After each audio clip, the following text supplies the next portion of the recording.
Hello, Susan Cowe. Today I'm doing a live, I hope, and also stretching myself by recording it on Zoom. And I'm going to be talking about my backstory, basically. But I'm not quite chilled out because I've had a few technical things, as usual, to look at. So I think we're recording, but it doesn't matter. I can always do it again. So I wanted to tell you, I've got notes again here, but I wanted to show you who I am, why I'm here, why I think I can offer some value in a membership, etc. Many of you know me, and many of you might just happen to find out about me. I'm an energy healer and a health coach. But before that, I was a primary school teacher for about 30 years. Now, as I said, I've got notes, and I'm just wanting to give you a little bit of information about me, which some of you may know, as I said, or some of you might not. I've really wanted to do this, a little membership, for quite a long time. I prefer structure and I like guidance. When I'm looking for help, I need help at the bottom level. People that I've invested in to help me know this. I want the baby steps, and then I can progress. It's just the way I am. Quite like a bigger screen, but never mind. So I'm going to make this as short as I can, but it's not going to be 2 minutes, it may be 10 minutes. I'm Susan, and I was a primary teacher for a long time, married. I've been married twice, and my first marriage ended as bad as some of them can go. So I've actually warned one of my children that I'm going to be saying this, and maybe he should opt out. If my daughter's listening, she'll know what I'm going to say anyway. So I want to tell you how on earth I got into this, because I had no clue about it before. Healing and intuitive behaviour and going with the heart and the gut. Although I reckon I have always been intuitive. I'm certainly not a perfectionist, because as I say, I hope this is working. And I'm also procrastinating at the moment, because I'm going to get into what happened. My first marriage, I was married for 27 years and 2 children. I've got a son and a daughter. And maybe I'm just a simplistic soul. Probably my children's father was a simplistic soul as well. But you know, each one of us on this earth are individuals, and we have our own stuff. But I wasn't aware of what stuff I might be running. I've got an idea now. However, the end of my marriage was a complete and utter shock to me. And my husband, unfortunately, was an alcoholic at the end. And I tried my very, very best not to go down the divorce route. However, eventually I realised that for my sanity's sake, that was the only way to go. But I hung on and tried my best. An alcoholic can only try their best when they're clean or when they're in a dry spell. But Gordon is his name. Gordon wasn't in a state to be much help. So I decided I was going to divorce him. And then lo and behold, I've written a book called Survive and Thrive After Trauma, which more in a minute. It ended very badly. And it's an interesting story, actually. For those who have read it, it's got a few surprises. I think some of those surprises have had a physical effect on me as well. But I've worked hard in my health coaching to do with some glitches in my health that I have, chronic things. And I pride myself in saying that I help people who are procrastinating. So Susan, cut this out. I'm procrastinating now. I wrote, so I was divorced and I was divorcing. We never got the divorce because my husband died. And it was the most shocking experience for the four of us, my children, well, three of us, my children, who were basically aware of it completely once I realised something was far wrong. So that ended. And as I said, I was married for 27 years, which is a very long time. I actually met my second husband within the next year. I think we all behave in our very own way when we're stunned and shocked and in a state of trauma. I was relieved that my marriage was over. I got off lightly to a huge extent, but to another extent, I didn't. I mean, some people go through a lot, going through the divorce. My husband died, so I've written all about it in the book Survive and Thrive After Trauma, which actually is going to be a freebie in this membership, so it's even worth joining just for that. Now, my notes. What did I discover about me? I discovered in that setup to do with the alcoholism of my husband and going through divorce and the death, but I discovered that I was a very strong person in some regards. Once I knew I wasn't going to take any more shit, I wasn't going to take any more shit. It took me a long time to get there. I didn't want to do it. And after he died, well, we're all in a place of upset and trauma, there is no question about that, but I got on with life and a breath of fresh air. It was a hell of a way to do it, mind you. If I'm going live, I might regret half of this. Anyway, I met Herb, my second husband, within a year, and that was lovely. And then I decided that I was going to, I knew that stress had to play a part in my life. I was jumping ahead there. I knew that stress had to have played a part in my life, and that was when the wheels started turning, and I almost became a counsellor. I did loads and loads of levels. I just didn't do the final exam.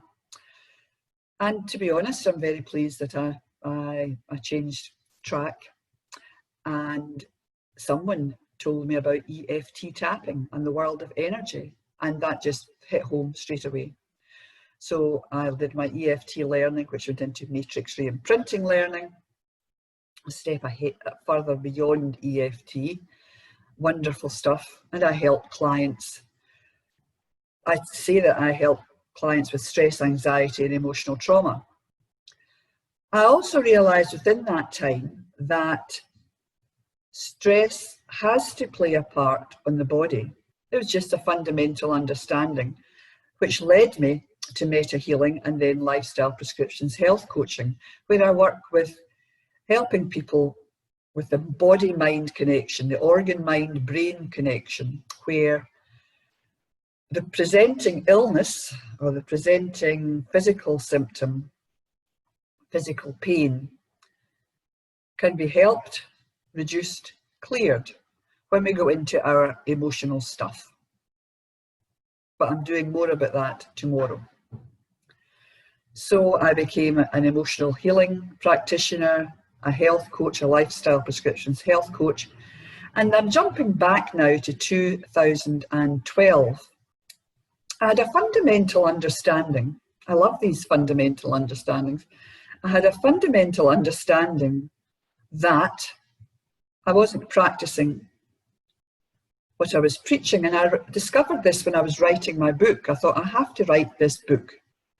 I have to write this book because it's churning over and over and over and over in my head. I know the story, I know what I've done to help myself, but it's still churning, so I'm going to write it down. While I was writing down my story, it's a book in 3 parts, our marriage, first marriage, family life, and it going horrendously wrong with all the grim details. The middle part is where I touch on little techniques and tools, a whole mix, which can help people. They can obviously do their own work once they've thought, that appeals to me. That's the way I work. I suspect I'm not alone. And then the third part of the book are interviews of 11 people who share their golden nugget relating to their emotional upset, and there's a couple of physical upsets as well. Their nugget to help people that they might just take away and think, you know, there's hope for me yet. It was in the middle of writing my book that I realised that I wasn't practicing what I preach. So excuse me while I have a drink of coffee. I realised that I was holding myself safe from being battered around again emotionally. And I thought, no, if you're keeping yourself safe, you're not allowing a lot of good things potentially to come in. At this point, I was living with Herb. Herb and I were living together. We were actually in this beautiful house that I have, so I must be deserving in some way. More of that tomorrow. And I thought, okay, I'll suggest to Herb that maybe we should get married. So the long and the short of that was that we were married, you know, about 10 months later. I wanted to be open and not closed. It's a very brave step. But just think for a moment about what we stop by keeping ourselves safe. Life passes you by. And it doesn't need to. That's why I work with helping people get over themselves and their insecurities and their issues, their emotional issues, because we can move on. I keep saying this occasionally when I'm doing a talk. I am not unique. There are loads of people who have moved on. I help those who are in the transition.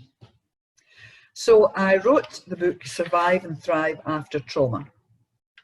Now let me have a look at my notes. I think I've kind of mentioned it all. I'm a Reiki practitioner. I forgot to mention Reiki because after the counselling, I did all my steps in Reiki. And I'm a Reiki practitioner. However, I credit Reiki with helping me physically while I was learning Reiki. I was using it for me to self-treat. And I do treat clients, but it's not an area I do a lot of. But Reiki is a wonderful healing process. And it's at a self-healing level, it's remarkable. So what might I offer in my membership group that we're talking about, or I'm talking about? I need to be more regular with everything I do. Excuse me, something popped into my head there. I need to be more regular in my work because I can let things lapse. So therefore, I want to offer support, commitment, absolutely no overwhelm. If I offer overwhelm to you and you're looking for non-overwhelm, then I've lost you and it's a missed opportunity for both of us. So commitment, support, opportunities, relaxation, guidelines. It's a simple little group. It's to help women 50 plus who feel stressed and anxious because they think life's passing them by or they believe life's passing them by.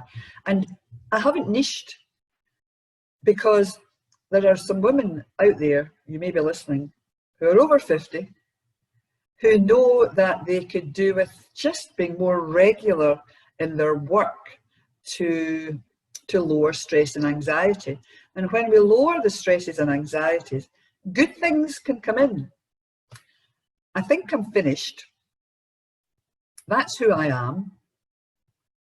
I'm going to be opening my membership briefly for about 5 days. It starts on Thursday, the 23rd of July. There's a lot more emailing. I've only got 3 days. There's the emailing and information going to be sent about what's involved.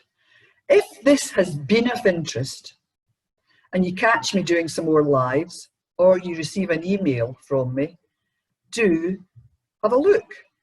See if it's what you think, well, yeah, I think I'll give this a go. Equally, if I don't have your email, you can't actually guarantee catching me live or catching the information that I put up on other sites. So why, I mean, I'm not a salesperson, but why not give me your email? You'll know next week whether you want to keep it or not. Don't allow yourself to stand in your way. Allow yourself the freedom of choice to have a go, to have a look. There's no commitment if you're just opening an email. Your call. I hope I've come across well. And for those who have listened, thank you. And I'll be in touch. This is Susan going to sign off. And hopefully I've been on Facebook and Zoom. I'll soon find out. Bye-bye for today at the moment.